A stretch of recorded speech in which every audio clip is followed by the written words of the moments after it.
bienvenue à cette troisième capsule illustrative sur le favoritisme dans la fratrie, capsule que j'illustre à l'aide des trois personnages du Seigneur des Anneaux, Faramir, Boromir et Denethor. Je m'appelle Lucien, je suis psychologue, j'ai fait une série de 10 capsules vidéo sur le développement de l'enfant et la parentalité responsable dont le lien s'affiche en bas de votre écran. On a vu dans les deux capsules précédentes, la première sur Faramir, celui qui est délaissé et rabaissé par son père Denethor, et l'autre sur Boromir, qui, lui, au contraire, est idéalisé par son père Denethor, à quel point ce regard-là, cette manière-là de les traiter a un impact sur eux et sur comment ils se sentent, comment est construite leur identité. Denethor, dans toutes ces situations-là, et on a vu beaucoup d'exemples, agit à chaque fois de manière égocentrique. Il n'est jamais dans une position de parent, il n'aime jamais ses fils, il ne s'occupe jamais vraiment de leurs intérêts, mais en fait toujours des siens. Un fils lui convient, il l'admire, un autre ne lui convient pas, il rabaisse, il le néglige. Laisse-moi. Quand il est fier de Boromir, c'est que l'image qu'il a de Boromir le fait sentir lui meilleur, lui donne une impression d'être plus important, meilleur, plus grand, etc. Et donc, c'est un sentiment qui est purement égocentrique, qui n'apporte rien à Boromir, à son fils lui-même. Rendre son parent fier pour un enfant n'est pas quelque chose qui devrait être important, comme je l'ai expliqué dans la capsule sur Boromir, parce que c'est un sentiment qui est purement égocentrique de la part du parent. Et donc, quand il le ressent, quand il l'agit, Denethor est dans une position d'enfant, il n'est pas dans une position de parent face à son fils. C'est la même chose, mais à l'inverse, dans le cas de Faramir. Denethor ne l'estime pas, il ne fait pas son affaire et donc il le considère comme un objet qu'il n'aime pas, qu'il ne veut pas voir, qu'il le rabaisse, etc. Et non comme un sujet, comme un enfant, comme une personne dont il doit s'occuper lui comme parent. Et donc il n'est pas, Denethor, dans une position de parent, il est bien dans une position d'enfant face à un objet qu'il rejette. Donc tout le problème, toute l'ambivalence vient du fait que Denethor se comporte comme un enfant dans la relation avec ses fils. Il n'est centré que sur ses intérêts, il n'a pas de recul, il n'a pas de dégagement, et cette position-là d'enfant dans la relation avec ses fils ne favorise pas la croissance de ses fils, ne favorise pas la croissance de l'enfant, il n'est pas dans une position de parent. Une des questions que je posais dans la première capsule de cette série de 3, c'est est-ce que c'est normal qu'un parent ait des préférences pour ses enfants, pour un ou plusieurs de ses enfants? Est-ce que c'est normal qu'il ait un préféré? Alors en fait, le problème n'est pas là. C'est pas qu'un parent ait une préférence ou plus d'affinité pour un de ses enfants. Le problème, c'est que si le fait d'avoir une préférence ou une affinité pour un de ses enfants prend le dessus dans sa relation avec lui, c'est-à-dire que si c'est ça qui domine le regard que le parent pose sur son enfant, là, ça devient un problème parce que cette préférence-là vient de sa position d'enfant. Et donc, à partir de là, il n'est plus parent avec son enfant qu'il a devant lui. Qu'un parent ait une préférence pour un de ses enfants, c'est parfaitement normal. C'est comme nous, comme enfants, comme personne, comme enfants, on a des préférences pour une chose, une autre, pour une situation, pour une musique, pour tout. On a toujours une préférence, on a toujours des nuances dans ce qu'on aime plus, dans ce qu'on aime moins.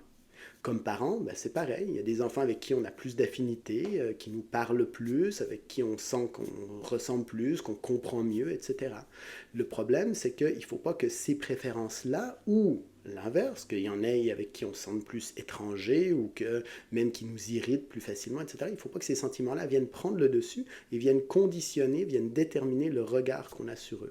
On doit toujours être capable, comme je l'ai bien dit, de se dégager de notre position à nous d'enfants, de nos préférences, pour regarder l'enfant qu'on a devant nous comme un sujet dans son univers, et voir les choses à sa façon et le considérer lui.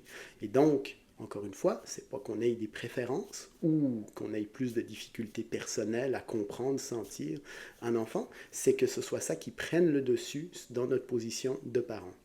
Et on voit bien que dans le cas de Denethor, c'est exactement ce qu'il ne faut pas qui arrive. C'est-à-dire qu'il a une préférence pour Boromir, c'est parfaitement normal, il trouve que Boromir lui ressemble plus, mais ça prend le dessus sur le regard qu'il pose sur lui, et ça prend le dessus aussi sur le regard qu'il pose sur son autre fils, Faramir.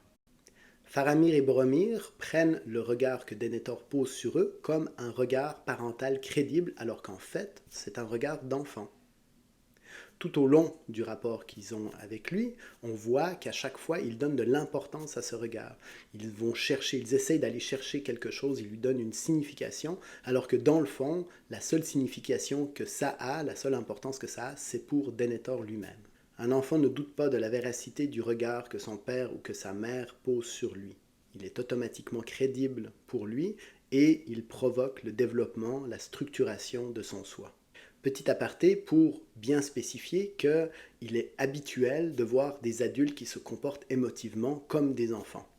On a tous cette capacité à faire ça, et il y a certaines personnes qui le font beaucoup plus facilement et beaucoup plus régulièrement que d'autres. On peut penser par exemple à quelqu'un qui s'énerverait envers un commis ou un responsable du service à la clientèle parce qu'il y a quelque chose qui n'a pas été de la bonne façon pour lui, et qui à ce moment-là ne se met pas à la place de l'autre personne, ne prend pas en compte le contexte plus général, ne se remet pas en question non plus, parce que peut-être que lui aussi il a fait des trucs qui ont contribué à ce que ça se passe mal, se défoule, se décharge, etc., sans considérer l'autre, sans considérer tout le reste. À ce moment-là, il est dans une position d'enfant. Et donc, même s'il est dans un corps d'adulte, émotivement, il se comporte comme un enfant.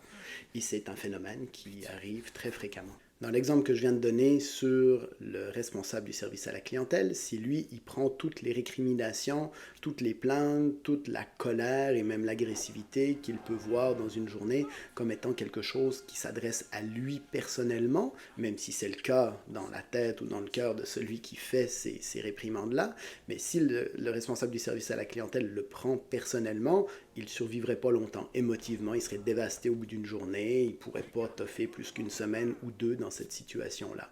Lui, comme adulte, il voit avec dégagement que l'autre personne n'est pas contente, même si elle lui reproche toutes sortes de trucs, il ne le prend pas comme étant une vérité sur lui-même, et donc il fait son travail, il essaye de neutraliser la situation, etc. Mais bref, il est capable de se dégager du regard, de l'intensité que la personne en face de lui envoie. C'est précisément ce qu'un enfant, et surtout un enfant en bas âge, mais je dirais à peu près jusqu'au début de l'adolescence, un enfant n'est pas capable de faire ça. Il n'a pas les ressources cognitives, émotives pour pouvoir se dégager, surtout d'un regard à qui il a accordé beaucoup de crédibilité comme celui de son parent.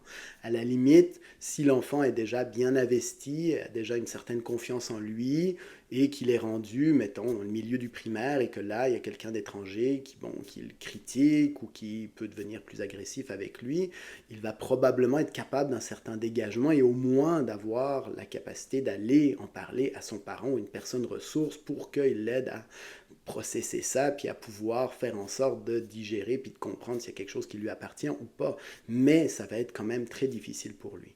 Et donc, si la personne qui est en position d'être un parent, le père, la mère, le gardien, etc., a continuellement un regard qui est mauvais ou qui est admiratif sur lui, ça va avoir un effet structurant important sur son développement. C'est ce qu'on voit dans le cas de Denethor et Faramir. Avant de terminer, je vais apporter 2 points qui sont très importants. Souviens-toi de ce jour, petit frère. Aujourd'hui, la vie est belle. Qu'y a-t-il? Il est là. Belle bataille. Oh, un moment de paix, ne peut-il nous l'accorder? Où est-il? Où est le meilleur du Gondor? Où est mon Le ennemi? premier est que ni Faramir ni Boromir ne paraissent complètement déterminés par la manière dont leur père les voit. Boromir réagit avec humeur à l'arrivée de son père, le conteste et est capable de donner de plus en plus de légitimité à son rival Aragorn au cours de l'histoire. Faramir est conscient d'être défavorisé, revendique sa part de valeur aux yeux de son père à quelques reprises et peut désobéir en laissant Frodon partir, par exemple, alors qu'il aurait pu aller chercher facilement de la reconnaissance chez Denethor. On peut facilement supposer qu'ils n'ont pas été élevés que par Denethor et même probablement pas du tout par lui dans leur petite enfance, comme c'était souvent le cas dans un contexte moyenâgeux.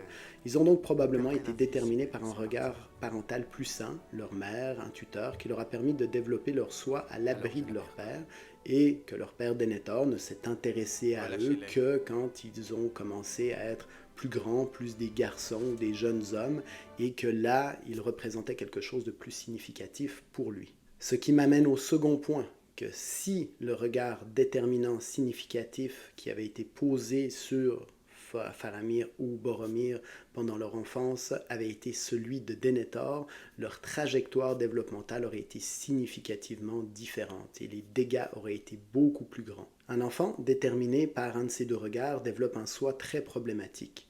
Dans un cas, pour lui-même, il se déteste. Dans un autre, pour les autres, pour son entourage, parce qu'il se croit constamment meilleur. J'avais évoqué ces deux possibilités-là, ces deux trajectoires développementales dans la 10e vidéo, et je vais faire une série de vidéos pour expliciter davantage ce phénomène.